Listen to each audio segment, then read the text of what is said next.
Hello and welcome to The Appetite, a podcast brought to you by Opal Food and Body Wisdom, an eating disorder treatment clinic in Seattle, Washington. It is a podcast about all things food, body, movement, and mental health. I'm Kara Bazzi, co-founder, clinical director, and the director of the exercise and sport program here at Opal, as well as your host for today. On today's episode, I will be having a discussion with one of Opal's dietitians and yoga instructor, Meng Wang, and Ashley Davies, who is the co-founder of Club Seattle Run Division. Meng and Ashley are both leaders in fitness and sport spaces that center inclusion in their practices. They are two people I deeply respect, and I feel inspired by the way they help cast a vision for how to create a culture of inclusion, which is so desperately needed. I can't wait for the ways that we will all learn from them today. So I would love to start by asking each of you to share a bit more about who you are, your salient identities and life experiences that have led to your passion around creating inclusive movement spaces. Hi, Kara. Hi, Happy Meng. to be here. So my salient identities are that I am a cisgendered female in a thin body. I'm also a first-generation immigrant to the U.S. who is neurodivergent. Some of my life experiences that contribute to this passion around creating more inclusive movement spaces are that I first came to the U.S. when I was 4 years old. And in that earlier part of my life, I was more in that survival mode. My family didn't have a lot, even though my parents were highly educated. They had low income, low paying jobs for a while. And so there wasn't that typical white American family focus on sports from a really young age. We also moved around a lot. And my first memories with organized sports happened after I moved to Hong Kong around the 6th grade. I excelled quite a bit in swimming and running and weird British sports like netball.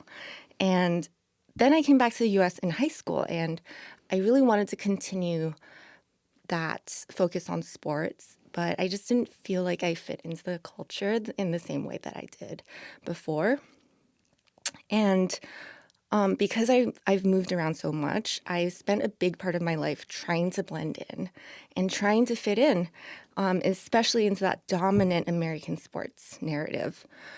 And I think to this day, that's still something I'm grappling with. And just that kind of feeling that I need to prove myself in some way, that I'm just as capable and just as belonging in these spaces. And so in doing so, in trying to achieve that, at times my relationship with sports became quite disordered. I became a certified yoga teacher about 8 years ago, and that's the only form of movement that I've felt more at home with. And that's even with kind of the toxic movement spaces that around those communities that I have been a part of, unfortunately. So that's some context for where I'm at. I think it's an ever-evolving thing. And my passion around creating inclusive movement spaces stems from wanting to give younger versions of myself that sense of belonging that I wish I had more of and continue to search for. Yeah, thanks, Meng. That's really helpful to hear more of your context. And then what about you, Ashley? What would you offer to us? Thanks, Kara. It's great to be here and to be alongside Meng. So I identify as a Black female. I'm a new mother, also a bonus mom and a wife, and a community leader. And so my relationship with sport began, say, in middle school. Growing up, I was the person who was not very athletic, just kind of dabbled in everything. And for the enjoyment of it, grew up in what, from a society standpoint, is considered a larger body. And so navigated movement in that body alongside other kids in what I would consider smaller bodies. Didn't have much awareness of it, was still really focused on the fun and freedom of movement as a child, as I really hope all children can enjoy movement in that way. But as I got older, recognized that certain bodies were valued differently in movement spaces, were talked about differently.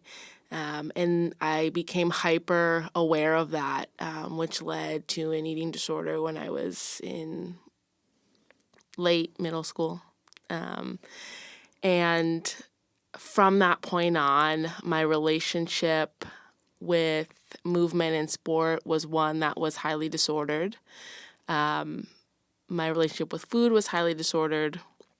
And throughout high school, continued to navigate what it meant to be part of a sport and some of the really positive aspects of a sport. You know, you learn teamwork, you learn some level of responsibility, you build friendships, while also having this internal dialogue that felt super limiting and very stressful. And so once I got a little bit older, finished school and competitive running during the time that I was in high school and college, and entered into other forms of movement like fitness classes, recognized that a lot of the ways that classes were held, I felt like continued to promote and perpetuate so much harm. I was at a really good place at that point in time with my body and the way I was thinking about and talking about my body to myself and to others. And so it was at that point that I wanted to dive deeper into movement spaces to show up in a way that I could help not only people in those spaces really enjoy the freedom of movement without the stress and the anxiety of thinking about their body, but also help other movement instructors see what it looks like to teach a class, to lead a space with movement and freedom at top of mind, rather than things like aesthetics.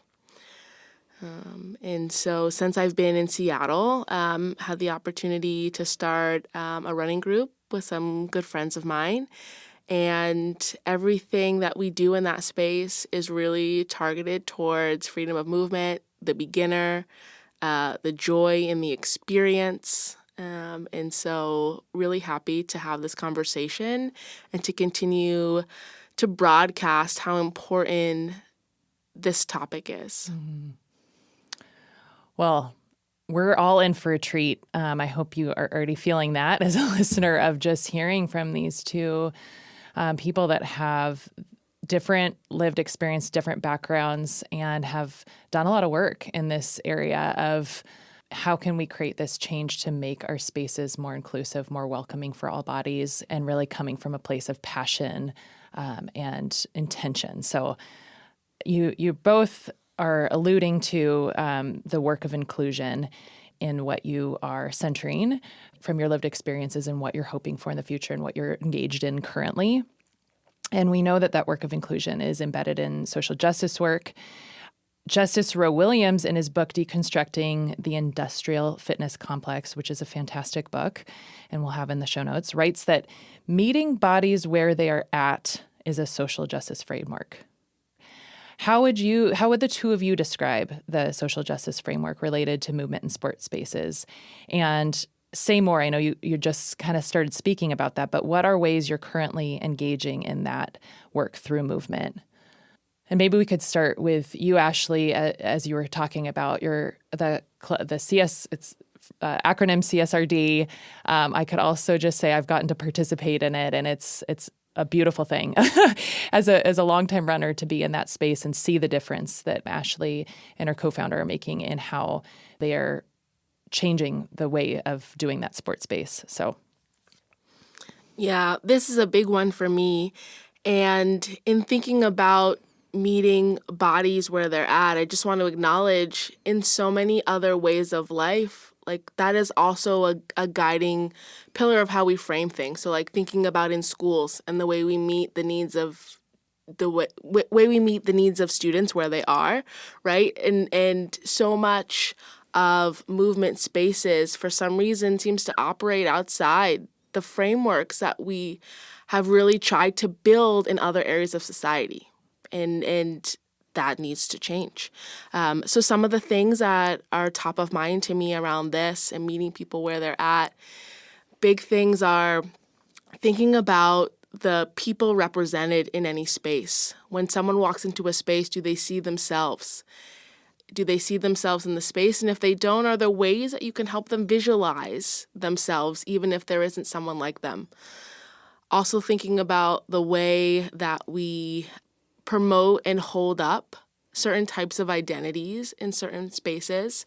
Who are the people? What are the things that we deem as valuable or talk about as good, talk about as bad, right? These labels that we give that are all throughout the wellness industry, and trying to remove those labels and show a diversity and talk about a diversity of experiences, levels, and also just understandings of where people are. And so those are some of the big things that, we try to do within our space. We try to welcome new people, call out where they are within their movement journey, and acknowledge that no matter where they are, they're welcome, and it's a valid place to start or to come back to or to be.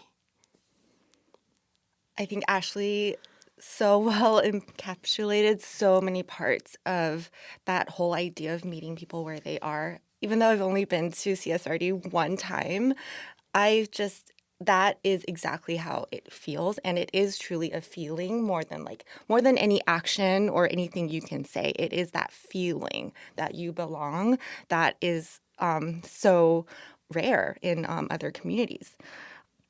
I would really just agree with everything Ashley said about kind of shifting that dominant voice that attempts to determine what forms of movement, what intensities of movement, quote unquote, count. And that ultimately continues to pressure people and control them to be disconnected from their bodies. And I just, to share briefly, a more recent space I've personally felt this passion is in the outdoors. That's a space that I think definitely lacks diversity. It's a space that I've both felt unwelcome in, and it brings me so much joy. And so I don't want that feeling of not being welcome or not necessarily belonging to stop me from engaging with it. So that's an area that I'm personally and currently striving to find more of that community and safety within. Maybe as a follow-up question, Ashley, would you, and because I've been at CSRD, maybe share with the listeners that kind of what your ritual is and your practice is around that beginning of the time when everyone meets up, and what you're doing when you're welcoming the new folks. Just to put a little bit of specificity of what that actually looks like if someone is to walk into the space. Definitely. And I will also say that we have some ways of which we operate, and those also evolve over time. As we test out things, as we get more people, as we see the diversity of need that exists, we are constantly thinking about how we meet that need, right? To the point about how we continue to show up for people and meet them where they are. That also means that you need to evolve your practice, which you don't always see within movement spaces. So some of our rituals around how we operate, we have a standard 3 and 5 mile run, but we've expanded that to essentially say people can do anything from 0 to 5 miles. And we get people who will also come and walk. We have a specific walk route, but they're also welcome to walk some other distance. They're also welcome to run some combination of run, walk, any distance within that time period. That 5 mile just kind of gives us that cap such that we can keep the community together. It's that period of time that allows people to, stay no matter how much they're running or walking or however way they're showing up. We also acknowledge new people at the beginning of every run. And so that means we ask anyone who's new to raise their hand, and then we call them up to the front of the group and we ask them for their name, where they are from, like where they call home, and then where they're situated in Seattle. That also just gives others a few points of potential connection so that if they see this new person, they have something that they may have in common or some conversation starter, just a way to engage and help wrap around and welcome someone new. We always talk about, especially as adults, it's really hard to do something new, to show up in a space, in a new space with new people, especially in Seattle. So anything that we can do to help people feel welcome and feel like a space is more accessible is something that we're always going to try to continue to layer on to the way we operate. And then as far as when people come back, we are there to welcome people, clapping them in, encouraging them, and waiting till the last walker or runner is back before we close up. And then there's waters and Capri Suns and yeah, very good vibes at the end. Yes. I also think, coming from not having participated in any running groups before, also the ritual of when you reach the halfway point, everyone stops and waits for all the runners to come to the halfway point. We take a picture and then we head back. And another way of centering community and connection and not centering just like the performance of the run, or so to speak, right? Yeah, that's a huge that. piece. And thank you for mentioning that, because that is a staple of our weekly run. Very cool. Now, bringing it to how the two of you know each other. Well, I know a lot of the introductions here have been through Opal. And so although Opal is primarily a treatment center that offers higher level of care treatment, we also look for opportunities to bring our mission to the community in practical and accessible ways, including what we do here with the podcast. But one of the community offerings we have is called Stretch Your Learning. It's a free monthly virtual gathering for fitness instructors, coaches, and others who teach or want to teach in movement spaces and intentionally want to make their practices more inclusive. And so we started this back in March of 2021, and currently Ashley and Meng are co-facilitating these monthly conversations. So I am excited for them to share a bit more about Stretch Your Learning, starting with how you would describe your vision and purpose for this monthly meeting. I would say the vision is to be a part of that cultural shift around toxicity in movement spaces. So that bigger picture idea to not continue that cycle that we all know so well that happens in our communities, to not reward folks for doing what actually may be disordered, or kind of validating thin bodies to continue just being in that cycle of the dominant narrative. I would say a purpose is to create community. That's I think what it always goes back to. A community, a space, a shared learning space, to hear each other out, maybe have some uncomfortable conversations. And we want to be able to provide both kind of the more subjective conversations and discussions and processing around different topics, and the more objective takeaways, so that these skills and ideas can be applied out there in a really tangible way. Mm-hmm. Cool. Ashley, is there anything you'd add to that? The only thing I think I would add, just from my perspective as a goal from this space and my thoughts about this space, I had the opportunity to be in the space as a participant before helping co-facilitate. And my first time in the space, I left feeling like, why isn't everyone here? Why isn't everyone here having this conversation? The idea that people can be in these spaces where they have so much power, I'm going to name it, they have power over others, those who lead movement spaces, and not continue to work on the way they guide and people, the way they talk about bodies, the way they break down some of these, again, toxic. We use powerful words because this is the level of issue we have within our spaces. And it doesn't make sense to talk softly or to sugarcoat or to find other language. Like, a lot of these spaces are still very toxic. And so anyone who leads in these spaces should be required to continue to learn and develop in these ways that we're talking about and discussing within our monthly Stretch Your Learning. Unshameless plug.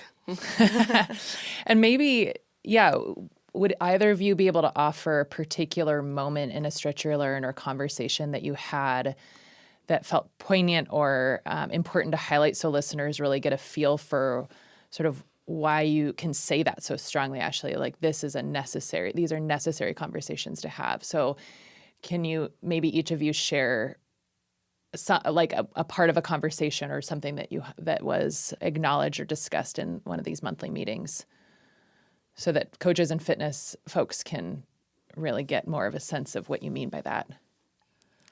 I have two quick things that come to mind in related to some of our conversation. One, I remember a conversation that we had about coaches themselves who are still working through some of their own body image issues or some of their own disordered thoughts, and how certain things either trigger them with certain clients or people within their classes, or how that sometimes becomes a blocker for them to teach in a different way, right? And that was such a reflective moment for a coach to come into the space and say, I recognize that I still struggle and I'm not being able to show up the best I can because of that. And then I would say a more recent conversation we had exploring the way that we talk about bodies and the fact that we aren't often as mindful as we can be, right? We show up with the identity of, well, I'm the fun coach, I'm the funny coach, rather than like, I'm the social justice coach, I'm the body liberation coach, right? Like, I'm the coach that's going to put people first around all their needs, not just their fitness needs. Yeah, I remember those moments, and they were definitely highlights for me too. Sometimes we try to bring in certain themes that we feel like are relevant to different areas of creating more inclusive spaces. And recently, we had a conversation around rest and the importance of rest, and how, the idea that if you don't kind of rest before, things will catch up to you. Your body will tell you, and it will make you rest. And just the importance of incorporating that in really intentional ways, even in movement spaces, that you're not just pushing on one side, that you are equally handling these things and naming that and role modeling the importance of it. That's great. This makes me think a bit about Chrissy King in the Body Liberation Project book as another movement provider who is really trying to change these practices and has done a remarkable job of that, and has written this book. And in her book, she does recount ways that she had upheld, like a lot of folks, diet culture in her fitness journey before she made those changes. And she shared in her book, quote, "If you scroll all the way back on my Instagram page, you will see that I used to post before and after pictures, something I now am vehemently opposed to. It doesn't matter how to try to spin it. If before and after pictures feature a larger and smaller body, we are reinforcing the narrative that smaller bodies are more desirable, more healthy, more preferable. When coaches and trainers post before and after photos of their clients or of themselves, it's meant as a marketing tool to garner more clients, to prove that they can also help you achieve, quote, the ideal body." So again, she's offering another example of this learning, another way of changing the script, of doing this differently. Are there other examples that you would offer the listeners around the learning that can come that is about really changing that script and moving beyond that, those very normative diet culture messaging, like I think to what you're saying, Meng, even with rest, the no pain, no gain, that kind of messaging, right? Like trying to disrupt that and really highlight and be intentional about the value of rest. So I'm wondering if other examples come to mind. Yeah, I think there are so many ways fitness coaches, instructors, they can learn in many different ways. I think I do hope to offer tangible ways they can make their clients feel like they can show up in a way that honors their bodies without that toxic pressure of the competitiveness, the comparisons, and the shame. I hope for folks to be more aware of other people's possible mental health struggles. You just never know what people are going through, kind of things to look out for, language and verbiage that may be bringing harm to someone without any intention, right? That's different than how you're impacting someone and affecting someone, especially someone who might be struggling with body image or eating concerns. You just never know. And I think this is a conversation that's just not normalized and should be talked about in the same way that we're talking about food and body in the other direction. Yeah, I would also add one of the things that, we've also had the opportunity to talk about in the space is about the way we offer choices. And we had a conversation in one of our monthlies where we talked about the difference between the concept of a traditional yoga space versus a traditional, more high intensity space. And the ideas in these yoga spaces, you're offered choices. The focus is like, do what your body needs. Whereas in some of these other traditionally tagged as high intensity spaces, limited choices. Things are categorized as a modification if you can't do something a certain way. And oftentimes people underestimate how powerful our words are, right? I also talked in the beginning about the fact that people leading these spaces have power. They have power. People look at them and see them as authorities in the space. And with that comes a lot of responsibility and a really great opportunity to help people and the industry change the narrative, help individuals change the narrative about what they think they need to do or how they need to show up, help the industry change the amount of offerings and the conversation around how we ask people to show up and what we provide for people in a space. And so, more tactically thinking about, offering choices no matter what the form of movement space you are in, right? I talked about our running group and the fact that we offer the opportunity to walk, right? And then the conversation about modifications, how do we encourage and celebrate the many different ways that people's bodies are moving without putting labels on them, without categorizing them into good and bad, high or low? How do we celebrate people moving in lots of different ways rather than just celebrating the high intensity output? How do we encourage people to move and not label what counts and what doesn't count, as Meng said? And so those are some specific things that we talk about and ways that we try to workshop change that movement leaders can have within their space.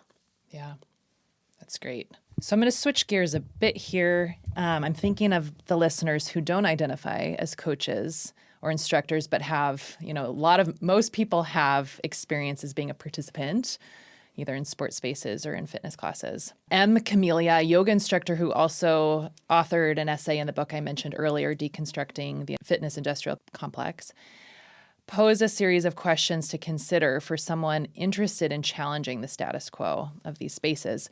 And a couple of the questions she posed were, if you take a yoga or fitness class with an instructor, do their instruction offer spaciousness for self-exploration and honoring your own body-mind's needs? So that's kind of a nod to what you just said, Ashley. And another question, when you say yes to something, is it because you have a sense that it's something you're supposed to do based on external sources of authority or internalizations from dominant culture? And in that essay, I want to say there was, 20 or so questions that this person offered to do some of that discerning. And so I wanted to pose that question to the both of you of what are other good questions that we can ask ourselves to discern about that fitness or sports space. What are other things we could be looking for? Yeah, I feel like I can answer this question well because I think I have been that more toxic instructor who did buy into diet culture at some point and did buy into toxic fitness culture in the past. I think a lot of us are guilty of that. And that is just the way, that is how it works. That's how the dominant narrative works, is that it pulls you in. And I think it's just unfortunately all very common. First of all, if the studio has a green juice bar or a gluten-free treat, quote-unquote treat section, then I would say stay away. Nothing against juice, but I think it's like the messaging, right? It's the messaging of that. What are you trying to say with that? And so that's like kind of surface level, what are you looking for aesthetically, physically, logistically? I think it's hard to know because I feel like everyone is seeming to say that they're welcoming to all bodies nowadays. That is kind of the thing that a lot of institutions are saying. But a lot of what goes on feels like it can be pretty subtle, which doesn't make it any less harmful. It's just harder to call it out. And so one kind of point I would make is to ask yourself, is the instruction pressuring you? Do you feel pressured to go against your natural instincts with movement? Like maybe you're pushing yourself past a limit that you're not comfortable with or a boundary that you're not comfortable with just because everyone else is. So that's not always something that's very, salient or, being able to picked out. It's more of it's a feeling that you feel that you're uncomfortable with. I would say also you can trust yourself. If you feel shamed or if you feel uncomfortable in any way, then you're probably right. I love that. Yeah, those are great, Meng. I would say, and part of this was also encompassed in the quote that you shared, Kara, but the term spaciousness. I often talk about the physical setup of a space, the physical setup of a room. Do people feel like they can enter that space and feel comfortable in their body? Is there physically enough space for them to do what you ask them to do? Is there physically enough space for them to also feel comfortable? Say they can do it, but do they feel comfortable doing that? And as a participant, when you come into a space, do you feel encouraged and empowered to move your body in the way that you want to at that point in time? Recognizing that people at different times in a week, in a year, in a lifetime may want to move their body in different ways. And so to Meng's acknowledgement of how she used to show up, I also recognize that for myself, in the time that I had coached in the beginning, I was in a space where it was very push, push, push, go, go, go. And I had to ask myself, how can I allow space for people who don't want to push, right? Who just want to come to a space and be around other people. They want to listen to some good music. They want someone who is certified to teach them a safe way to move their body, right? They don't necessarily want to work to the point of exhaustion. And as a participant, asking yourself, do I feel like I can do what I need to do for my body today in this space? And if it's a no, is that a conversation that maybe you can have with the instructor or the person leading the space? Or maybe it's I'm going to find another space, because we come into these spaces oftentimes paying or oftentimes, in the midst of our busy schedule. The last thing we should have to do is feel like we show up to this space and we can't get what we need out of that space. I actually appreciate you naming the payment piece. We recently had a client who was talking about the challenge of just the reality of that challenge of if you've paid now for this set of classes or this for this particular movement experience, and how, again, then that might impact someone not advocating for what they need or leaving a space because of the financial repercussion. And that kind of maybe brings me back to this question of that you mentioned before, Ashley, about the power piece, the power that the coach or fitness instructor holds. And as a participant, I wonder if both of you have ideas about how we can empower the participant in this experience. What can a participant do to help create more inclusive spaces? So yes, a participant might have the option to leave the class and change, take their money elsewhere, for example, or take their body elsewhere. And that can be feedback that's given about a space not being welcoming. But what are other ways if somebody wants to create change by not leaving the space? What are things you would encourage listeners to do when you're coming face to face with something that does not feel good from an inclusion standpoint? I would encourage a participant to give the feedback. As movement coaches and leaders, we should want to be better. We should want to continue to make progress in how we're serving the diversity of body and peoples that show up to our spaces. And so even if it may be difficult to hear, we need to hear it, right? That's how we continue to improve. So I would encourage a participant to also be really specific. Be specific about what you felt like didn't honor your body. And that can be a really helpful way for the person leading the space to think tactically about how they can make that change. Yeah, I would say the feedback part is the most important thing a participant can do. As someone who has taught fitness classes and been on that other side being an instructor, it is a part of your training to be able to take feedback and apply the feedback. That is literally your job. And so, maybe there is an instructor there in that space that you feel a little more comfortable with, that you do see kind of putting out the message that I am a person who, it's important to me to have an inclusive space. And so it's like, okay, well, I know this is what you're all about. So, how does this align or not align with what you are saying you are? And I think that is the most important thing you can do, whether that is writing it through email or a Yelp review or, just putting your words out there. I think it is hard to do it because it can feel like you're the only one. It is easy to feel like a little bit alone. So maybe if there are even other guests, other participants there who maybe you see that also feel uncomfortable, kind of joining forces, and so that you don't feel alone. Mm-hmm. Thank you. I know we're nearing the end of this episode, and this wasn't something I planned, but I'd like to offer both of you specific positive feedback. I've been able to be a participant in both of your spaces.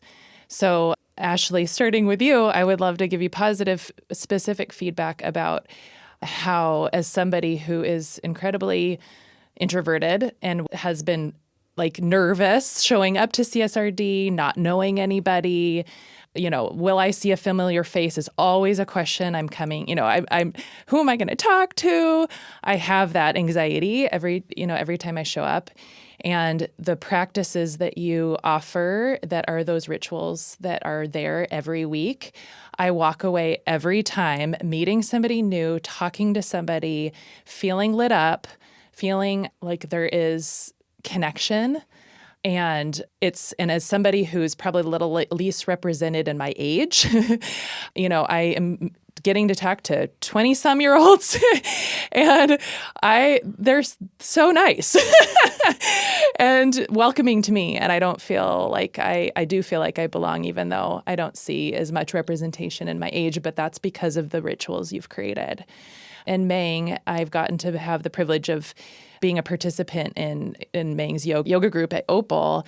And as, again, my own body needs and my lack of flexibility, I mean, having Meng hand me the different equipment and the bolsters and all of the things. I'm not very familiar with yoga, but I felt like my body it wasn't, and again, that was different than other people maybe in the class, but it didn't feel like it was less than. I did not feel any sort of. I felt seen. I felt like my body needs were noticed, and that I was provided then with things and instruction of where I could put them to help it be more comfortable in my body. And that really stood out to me in that experience. So I just want to give examples too of shout outs of specific things that you have both offered to me as a participant that have felt really inclusive and meaningful.